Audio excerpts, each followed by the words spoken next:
Something exploded on the Browns practice field this week, and it wasn't just another quarterback controversy. It was the moment Shedeur Sanders took over the Cleveland Browns offense. Not officially, not with an announcement, but with a practice performance so dominant, so undeniable, that coaches, teammates, and staff stopped what they were doing to watch it unfold. And according to multiple reports from inside the building, everyone saw the shift happen in real time. What started as a routine 7-on-7 turned into a definitive power shift. One quarterback, Dillon Gabriel, crumbled. Late throws, broken timing, red zone disaster. Meanwhile, the guy once seen as a developmental backup, Shedeur Sanders, delivered a flawless clinic. Ball placement, perfect. Reads, instant. Energy, completely flipped the second he stepped under center. And then came the throw, a 45-yard touchdown bullet. Between two defenders that left receivers chest bumping, linemen celebrating, and veterans exchanging looks like they'd just seen their next franchise quarterback. It was electric. It was undeniable. It was loud without anyone needing to speak. Dillon Gabriel confronted Shedeur on the sideline, visibly frustrated. Shedeur, calm, quiet, just pointed back to the field because the film didn't lie. The reps didn't lie. The reaction didn't lie. This wasn't a tryout. It was a takeover. And players, coaches, ownership, they're no longer waiting for an announcement. They already know. There are routine practices, and then there are moments that redefine an organization. What unfolded during Wednesday's afternoon session in Berea was very clearly the latter. According to multiple sources inside the Browns facility, what started as an ordinary practice turned into one of the most one-sided quarterback ever performances the coaching staff has ever witnessed. During a standard 7-on-7 install period, reps were rotating between third-round pick Dillon Gabriel and fifth-rounder Shedeur Sanders, a setup designed for basic evaluation. But what happened when Shedeur stepped in didn't feel basic. It felt seismic. Observers described it as a surgical dismantling. Sanders' footwork was crisp. His reads were instantaneous. His timing was NFL caliber. And his throws, described as surgical, precise, and flat-out dominant. Every route found its target as if he'd been running this offense for years, not months. Several staffers reportedly exchanged glances as veterans began reacting. Receivers were chest-bumping, offensive linemen nodding in quiet approval. Even defenders acknowledged the difference.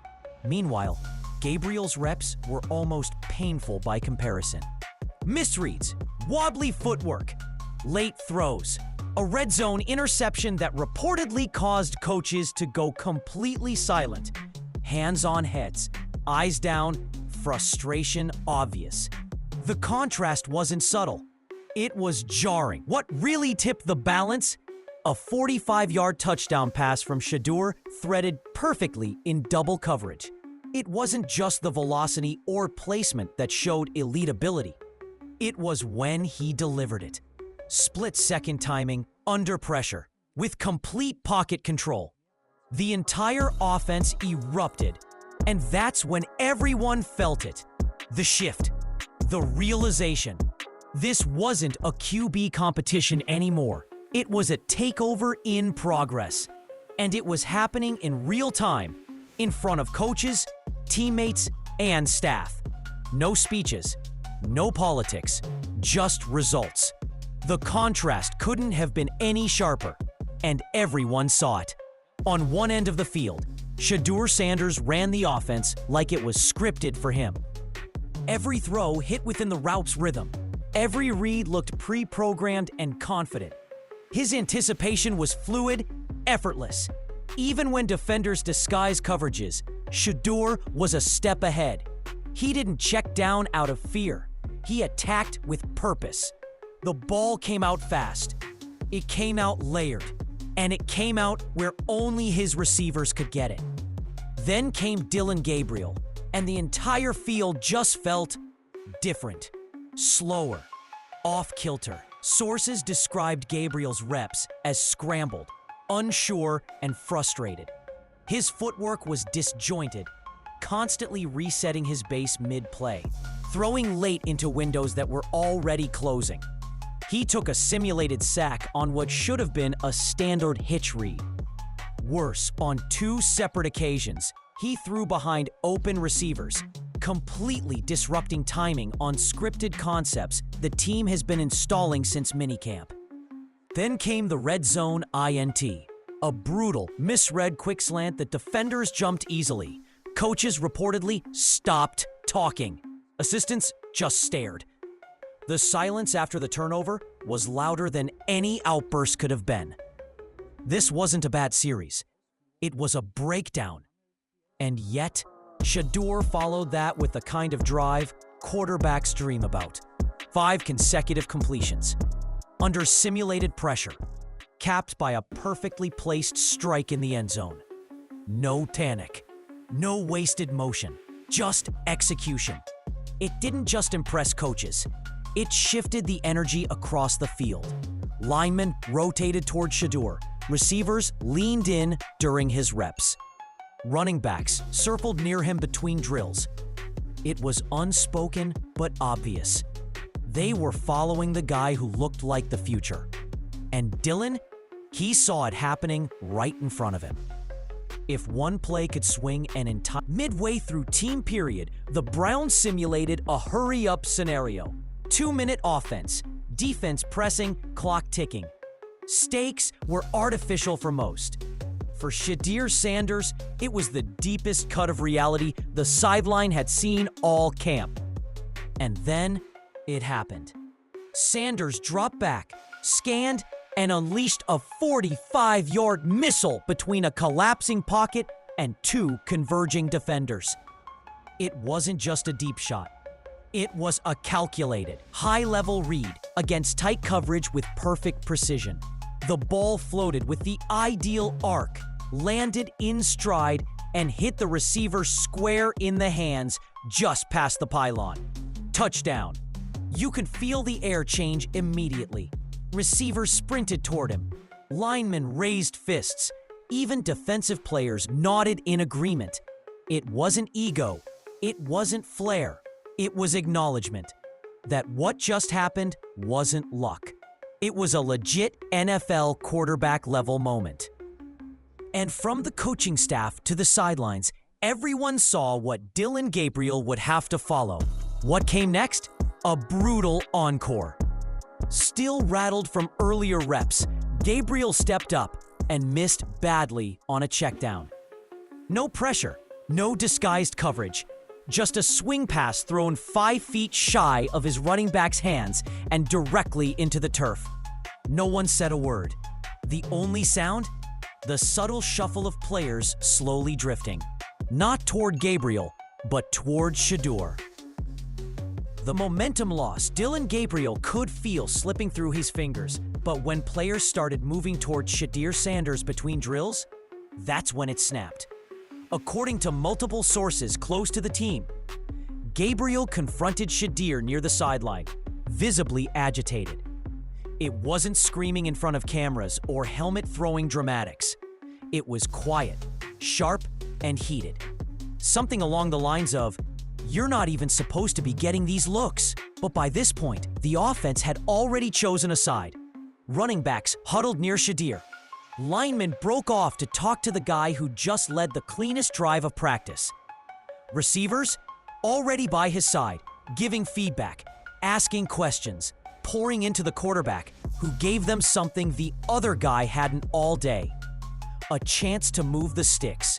As Gabriel vented, Shedeur didn't flinch. He didn't escalate, didn't play into ego. What he did do, reporters say, was point calmly back to the field.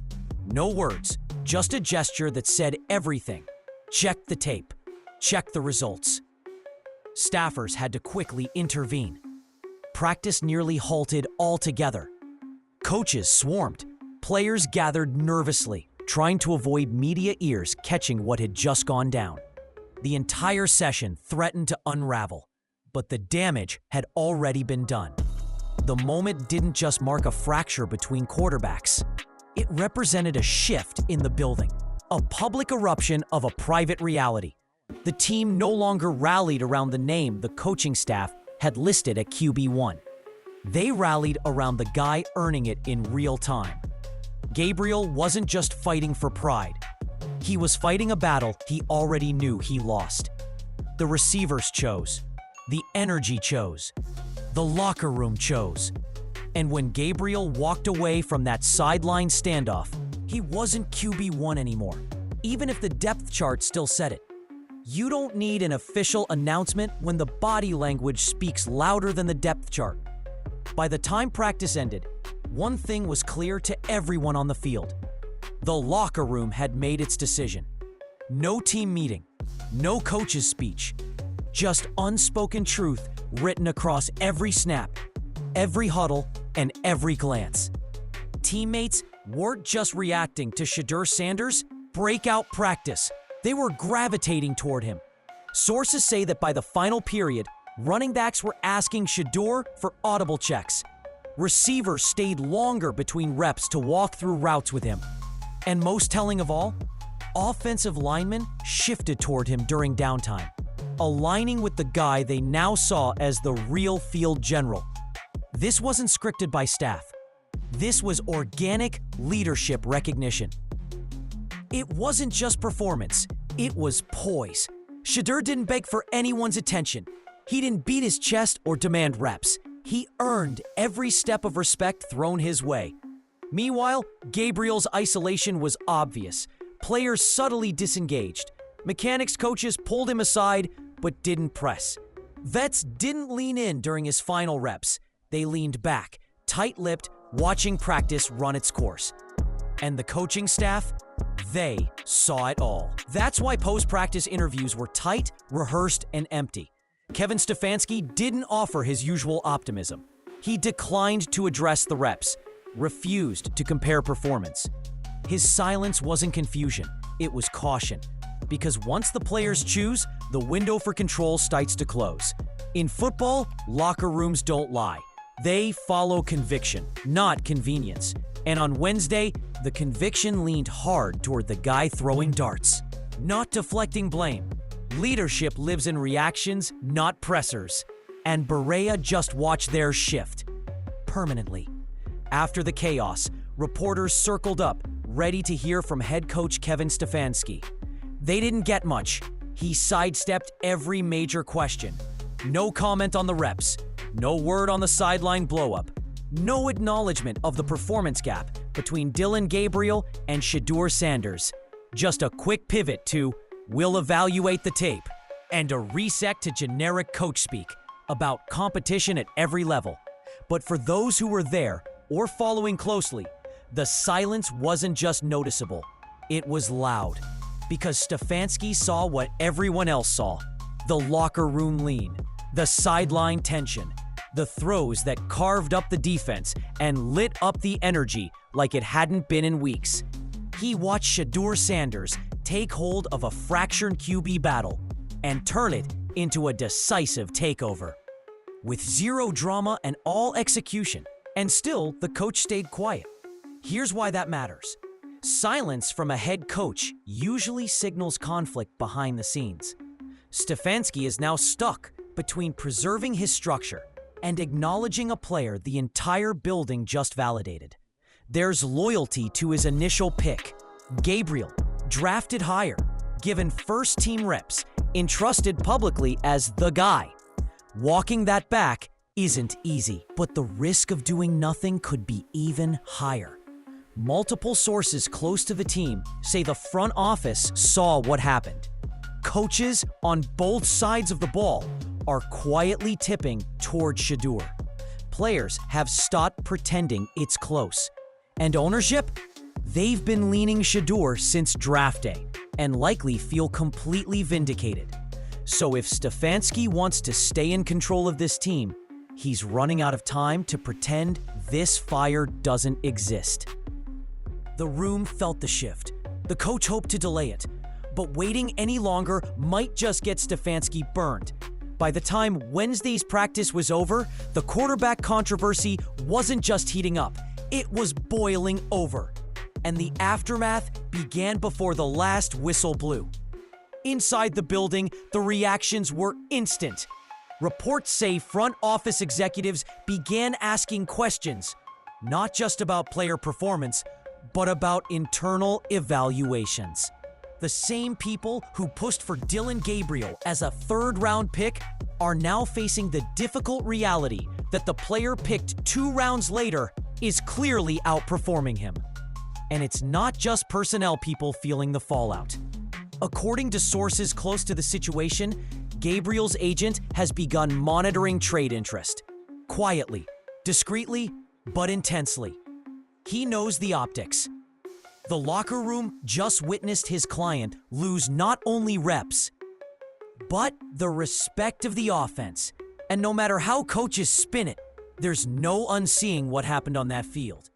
If the organization won't publicly shift, his team may push the situation elsewhere.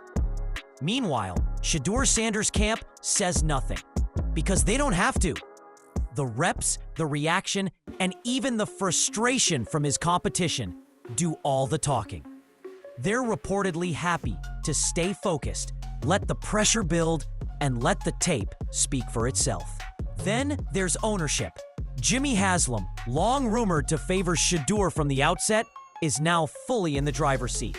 Colin Cowherd confirmed earlier this month that Haslam has been pushing for a quarterback pivot, and Wednesday's practice may have sealed his case. This wasn't a bad day for Dillon Gabriel. It was a collapse, and now the front office is split. The locker room is picked, and the head coach is cornered. The Browns can delay the announcement. They can shuffle the messaging, but make no mistake, the fallout has already begun. Because after Wednesday, it's not a battle, it's a transition in motion. Quarterback competitions usually play out over weeks. There's slow burns, quiet evaluations, incremental progress, coach speak cliches. But what happened on Wednesday in Berea? It wasn't slow. It wasn't subtle. It was a takeover. Shedeur Sanders didn't wait to be handed the job. He went out and took it with timing, touch, poise, and production. He ran the offense with confidence. He ricked off completions in stride. He launched a 45-yard touchdown between 2 defenders, and the entire offense reacted like they just found something real. Meanwhile, Dillon Gabriel didn't just struggle. He stalled. He watched the energy shift. Saw veterans drift, and eventually let frustration boil over on the sideline. You could feel it then. The locker room wasn't loyal to the depth chart. It was loyal to what it saw. And what it saw was a franchise quarterback finally show up. Not in a press conference or draft room, but on the turf. Right there, right now. Stefanski's holding pattern is running out of gas. Ownership wants Shedeur. The roster wants Shedeur. Even NFL insiders are saying it's only a matter of when, not if. And the coach? He can either lead the change or get left behind by it. Because you don't come back from a practice like that. Not when your team watches one quarterback lift the entire building and the other drag it back down. So forget the narrative. Forget the politics. Shedeur Sanders didn't just show he's ready. He made sure no one can deny it anymore.